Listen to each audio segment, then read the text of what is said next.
श्री रोहित पवार.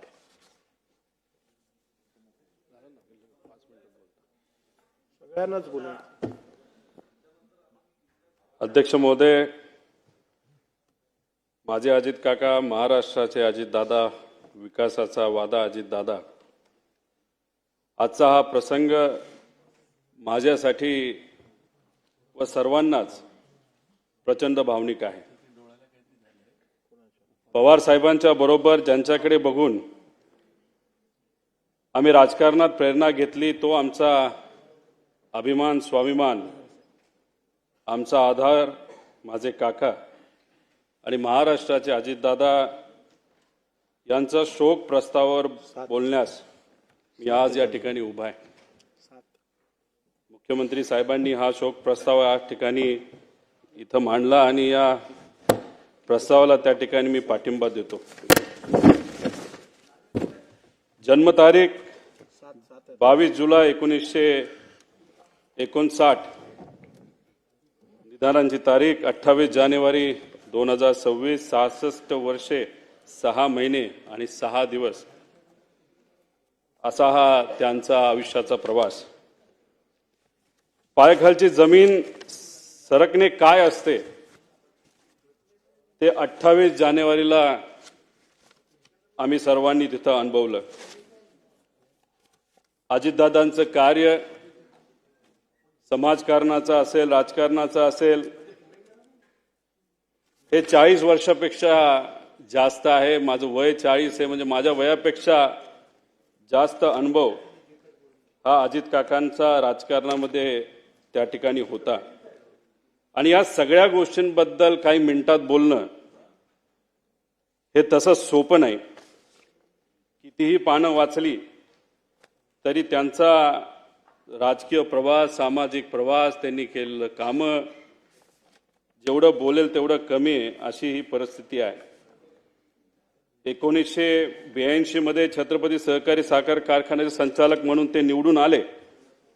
त्यावेळेस सुरू झालेला प्रवास हा 2026 पर्यंत राज्याचे उपमुख्यमंत्री म्हणून काही काळ अजून त्यांना मिळाला असतं, काही वर्ष त्यांना मिळाली असती तर या महाराष्ट्राचं सर्वात प्रमुख राजकीय स्थान म्हणजे मुख्यमंत्री सुद्धा अजितदादा झाले असते, असा विश्वास हा आम्हा सगळ्यांना, महाराष्ट्रातल्या जनतेला अध्यक्ष महोदय त्या ठिकाणी आहे.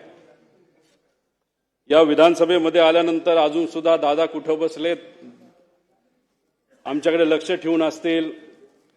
अधिवेशनामध्ये येत असताना अजून पण आपल्या सर्वांना आठवत असेल त्यांची कपडे घालण्याची स्टाईल, कधीतरी गॉगल घालणार, त्यांच्याबरोबर आमदारांचा घोळका, कार्यकर्त्यांचा घोळका. मीडिया बरोबर जर मी बोलत असेल तर मागून मिश्किलपणे एखादा टोमणा, त्या ठिकाणी त्यांचं मारणं असेल.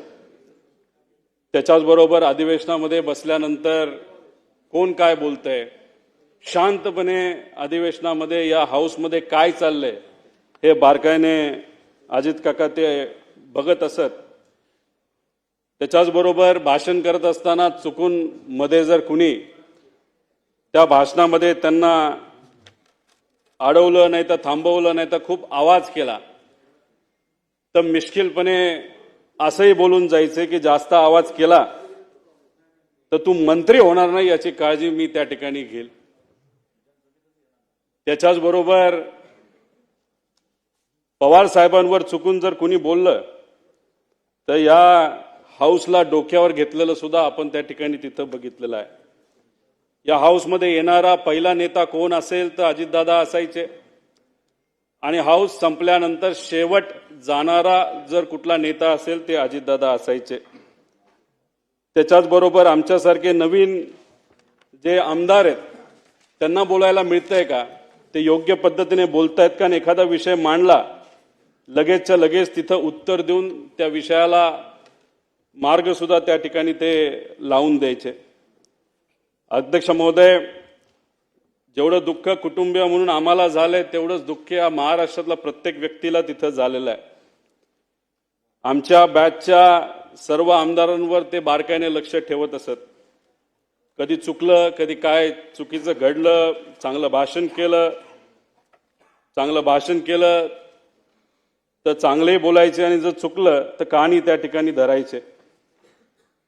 अध्यक्ष महोदय, खरं तर अजितदादांवर बोलताना म्हणजे काय बोलायचं आणि काय नाही बोलायचं असं झालंय. खरं तर खूप काही इथं बोलू शकतो. अनेक लोकांनी आमदार असताना मंत्री असताना त्यांनी काय कामं केली हे सांगितलं, पण मला असं वाटतं की परिवारातला एक व्यक्ती म्हणून परिवाराच्या दृष्टिकोनातून ते कसे होते हे थोडक्यात सांगण्याचा मी इथं प्रयत्न करतो. अजित काकांचा जन्म हा अहिल्यानगर जिल्ह्यामध्ये राहुरी तालुक्यामध्ये प्रवरा देवळाली मधला. सुट्टीच्या वेळेस मामाकडे जायचे. त्यांना लहानपणी गोट्या खेळायला आवडायचे, पण त्यांचा एक स्वभाव होता, कुठलाही खेळ खेळत असताना जर एखाद्या वेळेस ते हरले नाही तर आपण हरतोय असं दिसायला लागले तर काही झालं तरी आपण जिंकायचं. कधी कधी तर असं काही व्हायचं की अख्ख्या कुटुंबाला त्याला तिथं थांबावं लागायचं, कारण का दादांची अशी परिस्थिती असायची की गोट्या माझ्या ज्या काय तिथं मी हरलोय खेळामध्ये त्या परत एकदा मी जिंकणारच तरच बारामतीला तिथं जायचं. आणि चुकून जर तिथं एखादं भांडण कोणाबरोबर झालं तर दादा चिडायचे आणि मग बाकीचे त्यांना कुठेतरी सांभाळून घेण्याचा प्रयत्न करायचे. पण कधी कधी ते असंही म्हणून जायचे, असं मी ऐकलंय माझ्या वडिलांकडनं, की जर मला कुणी मारलं तर मी अजिबात शांत बसणार नाही. त्याचा तोडीस तोड उत्तर त्यावेळेस लहान असताना ते त्या ठिकाणी द्यायचे. त्याच्याच बरोबर बारामतीला शाळेला जेव्हा ते जायचे तेव्हा नीरा कनाल हा मधून वाहत असायचा. नीरा कनालमध्ये जर पाणी असेल तर त्यांना थोडंसं लांबून जावं लागत होतं. बघा ना, योगायोग लहानपणी जेव्हा त्यांना लांबून जावं लागत होतं तेव्हा ते सारखे चिडायचे की पाणी कोण सोडतंय, पाणी सोडलं तर मला लांबून जावं लागतंय. पण नंतर 15 वर्ष नीरा कनाल ज्या मंत्रालयाचा भाग आहे त्या मंत्रालयाचं मंत्रिपद हे दादांनी त्या ठिकाणी खूप सक्षमपणे बघितलं, आपण सगळ्यांनी बघितलं. माझ्या वडिलांचे आणि त्यांचे फार चांगले संबंध होते. दोघं एकत्र बऱ्याच वेळा तिथं थांबायचे, राहायचे. त्या दोघांना कृषी क्षेत्र खूप आवडायचं. एकदा त्यांना चांगली जर्सी गाई घ्यायची होती. दोघांनी ठरवलं चला बँगलोरला आपण जाऊ. दोघं गेले बँगलोरला. पैसे थोडे घरून घेतले होते. तिथं गेल्यानंतर तिथं गाया सगळ्या तिथं निवडल्या. आता कसं जायचं तर बजाजचा एक मोठा टेम्पो असायचा, जो काही ट्रॅक्टर नाही तर गाड्या घेऊन यायचा, त्याच्यामध्ये तो बुक केला, त्याच्यामध्ये गायी ठेवल्या. बँगलोर पासून ते बारामतीपर्यंत मग शेण साफ करणं असेल, दूध काढणं असेल, पाणी देणं असेल, दूध काढलेलं विकणं असेल, या सगळ्या गोष्टी अजितदादांनी आणि माझ्या वडिलांनी तिथं केल्या. आणि हे करत असताना कधी बोलून दाखवलं नाही. सहसा सगळ्यांची सवय असते की आमचं लहानपण कसं होतं, किती अडचणीचं होतं, हे सातत्याने अनेक लोक तिथं बोलून दाखवतात, पण दादांनी कधी ते तिथं बोलून दाखवलेलं नाही. त्याच्याच बरोबर असेही काही अनुभव मी ऐकलेले आहेत की जेव्हा लहानपणी ते श्रीनिवास काका असतील असं चालत मातीच्या रस्त्याला जायचे आणि जात असताना जेव्हा रस्त्यावर एखादा दगड असेल, काटा असेल ना तर काही असेल तर ते साईडला सारून ठेवायचे. की त्यांचं म्हणणं असायचं की ठीक आहे, आपण आता चालतोय, आपल्याला दगड दिसतो तर तो बाजूला करूया, म्हणजे मागून येणारी एखादी गाडी असेल, बैलगाडी असेल, त्याला कुठं त्या ठिकाणी त्रास होऊ नये. म्हणजे दुसऱ्याची काळजी कशी घ्यायची हे लहानपणीपासून दादांनी त्या ठिकाणी जपून ठेवलं होतं. त्याच्याचबरोबर शेतामध्ये जात असताना गाजर गवत असेल नाही तर अजून कुठलं काय असेल तर ते उपटायचं आणि बांधावर काढून ठेवायचं. आणि लहानपणी कोल्हापुरात शहाजी महाराजांच्या शाळेमध्ये, राजश्री शाहू महाराजांच्या शाळेमध्ये त्या ठिकाणी गेल्यानंतर पुरोगामी विचाराचा पगडा त्यांच्या मनावर, ध्यानावर आणि विचारांवर त्या ठिकाणी बसला. अध्यक्ष महोदय, फार लहान म्हणजे कदाचित ते 18 ते 20 वर्षाचे असतील तेव्हा वडिलांचं अकाली निधन त्या ठिकाणी झालं. आणि ते झाल्यानंतर शेतीची पूर्णपणे जबाबदारी काकांवर तिथं आली. आणि त्याच्यामध्ये कष्ट कसे करायचे, शेतीत नवीन प्रयोग कसे करायचे हे कुठं ना कुठंतरी सातत्याने ते तिथं समजून घेत होते. त्याच्याचबरोबर आदिदादांच्या वडिलांचं निधन झाल्यानंतर अनंतराव आजोबा हे वारल्यानंतर पवार साहेबांनी दादांची फार मनापासून काळजी घेतली. स्वतःच्या पोटच्या पोरासारखं त्यांना त्या ठिकाणी वाढवलं. आणि दादांनी सुद्धा पवार साहेबांचा आदर हा शेवटपर्यंत त्या ठिकाणी ठेवला. त्याच्याच बरोबर जसे जसे अजितदादा स्वतःला सिद्ध करत गेले तसे तसे पवार साहेबांनी अधिकची जबाबदारी ही दादांवर त्या ठिकाणी टाकली. शेतीमध्ये बोलत असताना शेतीमध्ये नवीन टेक्नॉलॉजी आपल्याला कशी आणता येईल यासाठी अजितदादा नेहमी तिथं प्रयत्न करत. एक तर अनुभव असा आहे की त्या काळामध्ये त्यांनी टमॅटोची शेती केली होती आणि ती शेती केल्यानंतर खूप चांगल्या पद्धतीचं उत्पादन आलं आणि त्यावेळेस 80,000 रुपये एवढे विक्रमी भाव त्यांना तिथं मिळाला होता आणि त्या बाबतीत पवार साहेबांनी आणि आसपासच्या शेतकऱ्यांनी सुद्धा त्यांचं अभिनंदन तिथं त्या ठिकाणी केलं होतं. अध्यक्ष महोदय, ह्या सगळे अनुभव का सांगतोय कारण का जेवढं बोलू तेवढं तिथं कमी आहे. शेतकऱ्यांबद्दल अजितदादांना नेहमी आदर असायचा. शेतकऱ्याचा जी एक क्वालिटी असते की काही झालं तरी हार नाही मानायची, हीच क्वालिटी ही अजितदादांमध्ये अध्यक्ष महोदय त्या ठिकाणी होती. अध्यक्ष महोदय, राजकारणामध्ये आल्यानंतर त्यांनी खूप मोठ्या प्रमाणात कामं केलेली आपल्या सगळ्यांना तिथं माहिती आहे. पण राजकारणात येत असताना त्यांचं वय किती होतं तर फक्त 23 वर्षाचं होतं. 1982 मध्ये त्यांनी श्री छत्रपती सहकारी साखर कारखान्या निवडणुकीमध्ये तिथं डायरेक्टर झाले. तिथून त्यांची तिथं सुरुवात झाली. त्याच्यानंतर जिल्हा सहकारी बँक, शिक्षण संस्था, दूध संस्था, क्रीडा संस्था, खासदार, आमदार, मंत्री, कॅबिनेट मंत्री, विरोधी पक्ष नेते अशा पद्धतीने विविध पदं भूषवली. पण त्या पदं भूषवत असताना खूप मनापासून त्या पदासाठी न्याय देण्याचा प्रामाणिकपणे त्यांनी त्या ठिकाणी प्रयत्न केला. कुठेही असं केलं नाही की मला हे पद मिळालं त्या पदाचा वापर फक्त मला झाला पाहिजे. सकाळपासून संध्याकाळपर्यंत लोकांच्या हितासाठी त्यांनी त्या ठिकाणी काम केलं आणि हे काम करत असताना त्या विभागाचे जे कुठले अधिकारी असतील त्या अधिकाऱ्यांना सुद्धा विश्वासात घेतलं. एखादा चांगला अधिकारी एखादी चांगली गोष्ट सांगत असेल आणि आपण मंत्री आहोत म्हणून त्याचा आवाज बंद करायचा नाही तर त्याला कमी लेखायचं, हे कधी दादांनी तिथं केलेलं नाही. आणि त्यामुळेच अधिकाऱ्यांमध्ये सुद्धा दादांबद्दल फार चांगली भावना ही शेवटपर्यंत त्या ठिकाणी राहिली. अध्यक्ष महोदय, दादांकडे जर आपण पदं बघितली तर अनेक मोठी पदं आहेत. त्या पदामध्ये म्हणजे फारच, पण बऱ्याच लोकांनी त्या विषयावर बोलल्यामुळे मी काही जास्त त्याच्यात बोलत नाही. फक्त एकच सांगतो, अजितदादांबद्दल बोलत असताना बऱ्याच लोकांना काही गैरसमज सुद्धा होते. दादांचा स्वभाव खूप कडक आहे असं लोक म्हणायचे. पण मगाशी जसं उदाहरण दिलं, दादा एका फणसासारखे होते, बाहेरून एकदम कडक पण आतून एकदम गोड, तसा त्यांचा तिथं स्वभाव असायचा. पण काही स्वार्थी व्यक्तिगत विषय घेऊन, बेकायदेशीर विषय घेऊन येणाऱ्या लोकांबद्दल मात्र ते चीड करायचे. पण एखादा सामान्य व्यक्ती त्यांच्याकडे आला तर लगेचच्या लगेच तिथं काम आपल्याला कसं करून घेता येईल याचं प्राधान्य ते नेहमी त्या ठिकाणी देत असायचं. त्याच्याच बरोबर असे काही जण म्हणायचे की त्यांना राजकारण सोडून दुसऱ्या कशातच रस नाही. पण एखादे चांगले चित्र असेल, चांगली कलाकृती असेल तर नक्कीच त्याला त्या ठिकाणी ते वेळ द्यायचे. चांगली गाणी, जुनी गाणी ही गाण्यास गायला, ऐकायला त्यांना त्या ठिकाणी आवडायचं. त्याच्याच बरोबर त्यांना पिक्चर बघायला सुद्धा आवडायचं.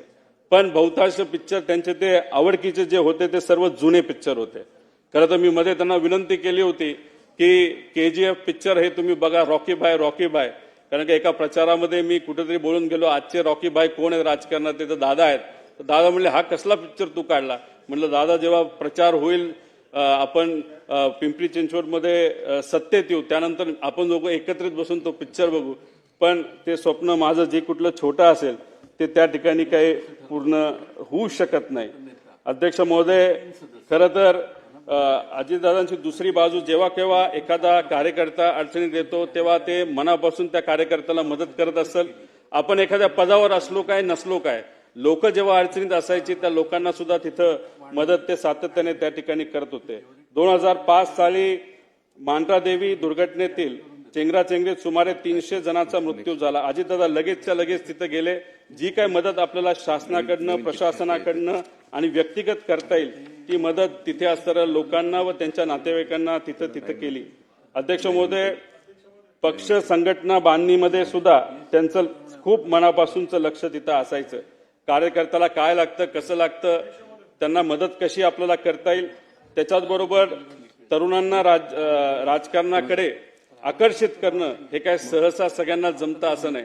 पण दादांच्या अवतीभोवती हे युवा कार्यकर्ते सातत्याने असायचे. अनेक युवा कार्यकर्त्यांना त्यांनी राजकारणामध्ये संधी दिली, आमदार बनवलं, आमदार झाल्यानंतर त्यांना मंत्री बनवलं.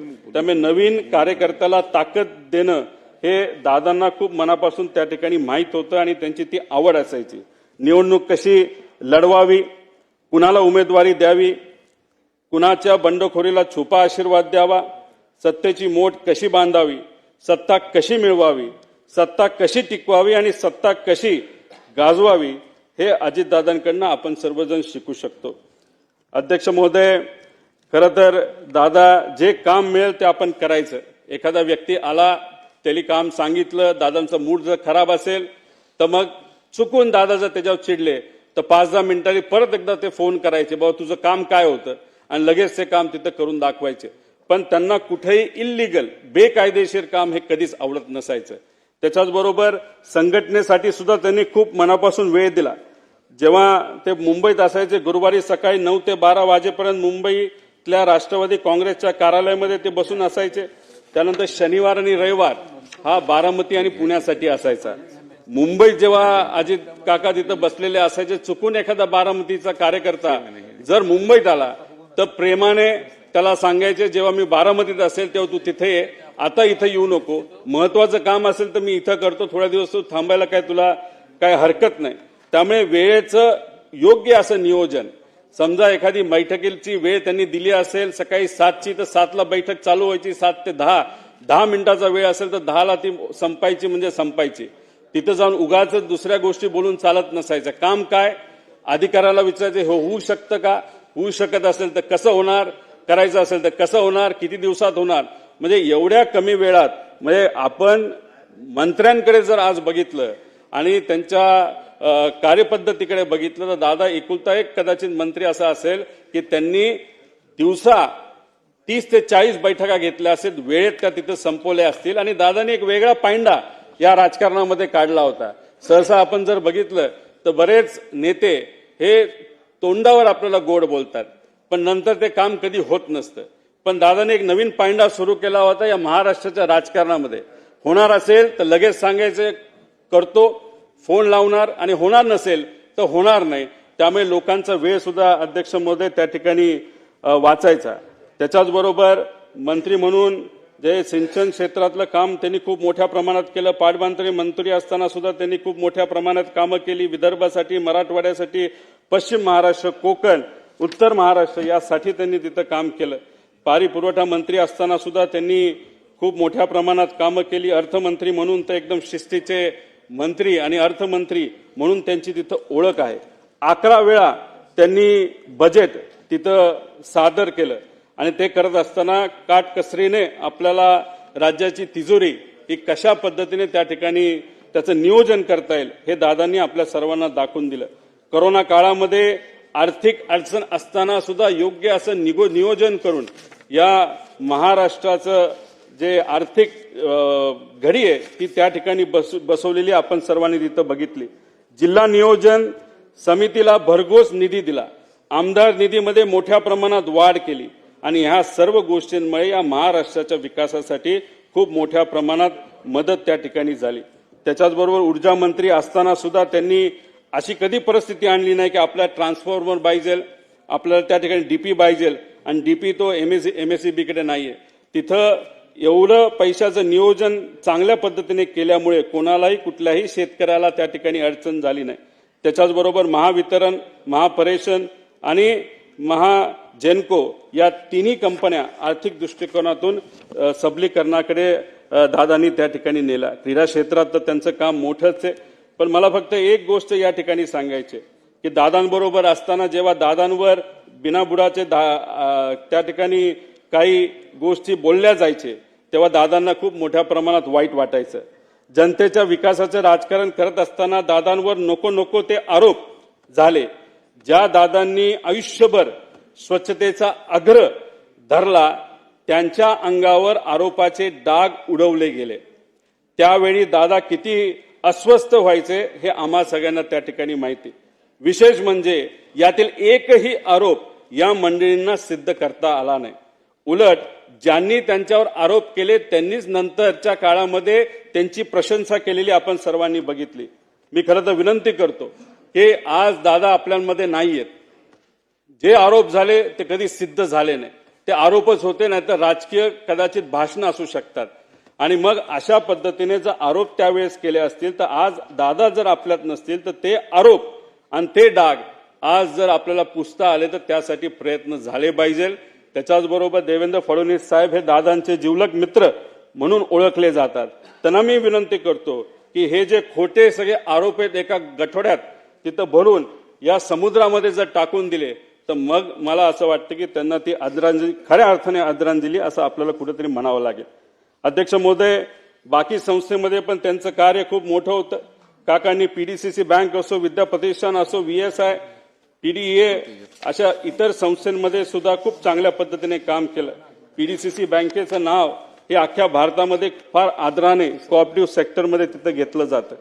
अजितदादा आणि बारामतीचं नातं फारच वेगळं आहे. दादा बारामतीवर खूप मनापासून प्रेम करायचे आणि बारामतीकर दादांवर खूप मनापासून प्रेम करायचे. तिथं गेल्यानंतर कुठलाही विषय असेल तर दादा लगेचच्या लगेच तिथं लोकांचा सोडवायचे. झाडाकडे जेवढं लक्ष असायचं तेव्हा झाडाच्या फांद्यांकडे सुद्धा लक्ष असायचं. एखाद्या गावामध्ये काय कुठली अडचण आहे, कोणाची अडचण आहे, कशा पद्धतीने आपल्याला काम करता येईल, ऍडमिशनचा विषय आहे का, MIDCचा विषय आहे का, नोकरीचा विषय आहे का, लाईटचा विषय आहे का, एवढा मोठा नेता असताना, या राज्याचा उपमुख्यमंत्री असताना सुद्धा एखाद्या व्यक्तीला, बारामतीच्या एखाद्या व्यक्तीला एखादा विषय सांगितला, एखादी अडचण सांगितली तरी लगेचच्या लगेच ती आपल्याला कशी सोडून देता येईल याचा प्रयत्न हा अजितदादाने तिथं केला. बारामती पॅटर्न काय असतं हे पवार साहेबांच्या विजनली अजितदादांनी त्या ठिकाणी सगळ्यांना दाखवून दिलं. अहो, विरोधक सुद्धा बोलत असताना भाषणात सांगतात की आम्ही या भागामध्ये बारामती करून दाखवतो.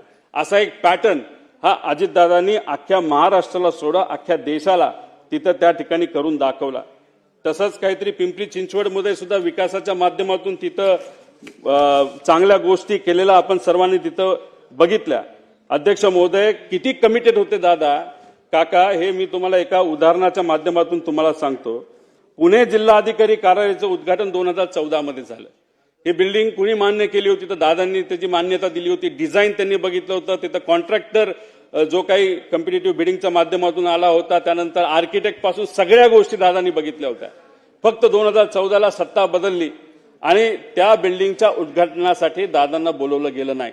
पण तरी सुद्धा बिल्डिंगचं उद्घाटन होणार आहे, सीएम आणि इतर नेत्यांच्या माध्यमातून होणार आहे. दादा आदल्या दिवशी रात्री गेले, अधिकाऱ्यांना बोलवलं, आर्किटेक्टला बोलवलं, कॉन्ट्रॅक्टरला बोलवलं. कुठं काय चुकीचं आहे का, कुठं काय साफसफाई राहिली का, ह्या सगळ्या गोष्टी त्यांनी बघितल्या. एवढी कमिटमेंट ही अजित काकांची, अजितदादांची तिथं आपण सर्वांनी या महाराष्ट्राच्या राजकारणामध्ये तिथं बघितली. अध्यक्ष महोदय, 2 मिनिटं फक्त राहिले. मी आणि अजितदादा म्हणजे फार आमचं जवळचं नातं होतं. माझ्या जीवनामध्ये मला जिल्हा परिषदेचं म्हणजे राजकारणातलं पहिलं तिकीट जर कुणी दिलं असेल तर ते अजित काकांनी दिलं. आमदारकीचं तिकीट जर कुणी दिलं असेल तर ते माझ्या काकांनी तिथं मला दिलं. आमच्या परिवारामध्ये आमचे जे काका असतात ते पुतण्याचं लग्न तिथे ठरवतात. पवार साहेबांनी काकांचं ठरवलं आणि माझ्या काकांनी माझं तिथं ठरवलं आणि ती गोष्ट कधी मी आयुष्यात विसरणार नाही. माझे होणारे सासरे त्यांना भेटायला गेले होते आणि त्यांनी विचारलं होतं माझी मुलगी रोहितला मी देणार आहे, त्याबद्दल तुमचं काय मत आहे. 1 सेकंड सुद्धा त्यांनी तिथं लावला नाही. म्हणाले की होतकरू मुलगा आहे, कष्टाळू मुलगा आहे, विजन घेऊन चालतो, लगेचच्या लगेच तिथं लग्न करून टाक. आणि स्वतः आजारी असताना सुद्धा काका तिथं लग्नाला आले होते आणि तिथं आदरातिथ्य जर तुम्ही बघितलं तर त्यांच्याच मुलाचं लग्न आहे अशा पद्धतीने त्या दिवशी ते तिथं वावरत होते आणि त्या पद्धतीने त्यांनी तो आशीर्वाद तिथं मला दिला. अहो, जेव्हा पक्ष वेगळा झाला तेव्हा काही प्रमाणात दादांकडनं साहेबांबद्दल काही गोष्टी बोलल्या गेल्या असतील, आम्ही तिथं बोललो गेलो असेल. पण काही दिवसांपूर्वी जेव्हा काका आणि आम्ही सर्वजण बारामती हॉस्टेलला भेटलो होतो, आम्ही तिथं सातत्याने चर्चा करत होतो. गेल्या काही महिन्यांमध्ये दादांबरोबर फार जवळून काम करण्याची तिथं संधी मला मिळाली. एक विकास लवांडे नावाचा कार्यकर्ता आहे, अजितदादांवर अतिशय जहाल पद्धतीने त्यांनी टीका केली होती. जेव्हा पवार साहेबांना सोडलं होतं तेव्हा ते विकास लवांडेंना काही 1.5 महिन्यापूर्वी दादांना भेटवलं. दादा हे विकास लवांडे. तेव्हा दादांनी सांगितलं मीच त्याला पक्षामध्ये आणलंय. अहो दादा, तुमच्या विरोधात त्यांनी खूप काय बोलले म्हणतो, तुम्हाला भेटायला घाबरतोय. तेव्हा दादा म्हणाले, अरे तू बोलला हे बरोबर आहे, पण मी पण बोललो होतो ना पहिलं दुसरं भाषण, त्यामुळे मी पण चुकलो, तू पण चुकला, आता काय नाही, आता आपल्याला एकत्र एका विचाराने त्या ठिकाणी काम करायचंय. अशा मोठ्या मनाचे हे माझे काका त्या ठिकाणी होते. त्याच्याच बरोबर अध्यक्ष महोदय, शेवट काही गोष्टी बोलत असताना प्रशासनावर वचक असणारा नेता गेला, जाती धर्माच्या पलीकडे काम करणारा नेता गेला, सूर्याशी स्पर्धा करणारा नेता गेला, सूर्य उगवण्याआधी कामाला सुरुवात व सूर्य मावळल्यानंतर काम बंद करणारा नेता गेला. अजितदादांच्या जाण्याने महाराष्ट्राच्या राजकारणातील एक लोकनेता गेला, महाराष्ट्राच्या राजकारणातील रुबाब गेला, बेट्या म्हणून आव्हान देणारा ग्रामीण बाज गेला, महाराष्ट्रातील राजकारणाचा रांगडेपणा गेला, राज्याच्या राजकारणातील बेधडकपणा गेला, राज्याच्या राजकारणातील वेग आणि आवाका गेला, महाराष्ट्रातील राजकारणाचा जिवंतपणा गेला. सगळ्यात महत्वाचे राज्याच्या राजकारणातील मिश्किलपणा गेला. अजितदादा पवार नावाचा जादूगार हसवत हसवत संबंध महाराष्ट्राला निशब्द करून गेला. मला ते म्हणायचे की रोहित, तुझ्या झिपऱ्या वाढल्यात, जरा झिपऱ्या कमी कर.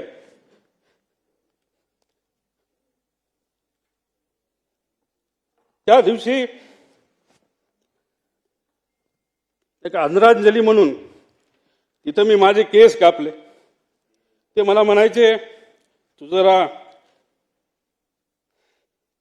शारीरिक वजन वाढले, तू जरा शारीरिक वजन कमी कर, पण राजकीय वजन वाढव.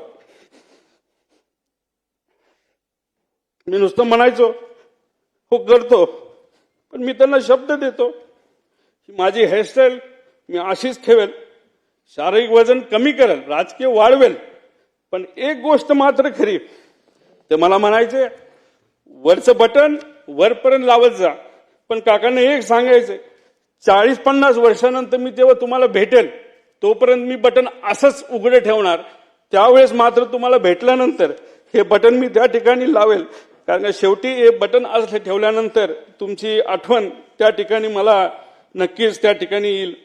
पण एक गोष्ट अजून आहे, 40-50 वर्षांनी जेव्हा अजित काकांची माझी भेट होईल, तेव्हा हा माझा लढा जो मी आता त्या ठिकाणी लढत आहे आणि अख्खा महाराष्ट्र त्या ठिकाणी लढत आहे, तेव्हा अजित काकांसमोर ताट मानेले मी तिथं उभा राहील. आणि नक्कीच माझे काका माझ्या पाठीवर हात ठेवून म्हणतील, लढलास बरं का. आणि या गोष्टी ऐकण्यासाठीच हा जो छोटासा लढा पण महत्वाचा लढा त्या ठिकाणी मी व सर्वांनी तिथं हातात घेतलाय, तो पूर्ण केल्याशिवाय राहणार नाही. आणि दादांच्या अपघातात जो कोणी जबाबदार असेल, जो कोणी दोषी असेल, त्याला तुरुंगात टाकल्याशिवाय आणि शिक्षा दिल्याशिवाय आम्ही तर त्या ठिकाणी शांत बसणार नाही. तो किती मोठा असला आणि कुणी काय असलं तरी आम्ही घाबरणार नाही.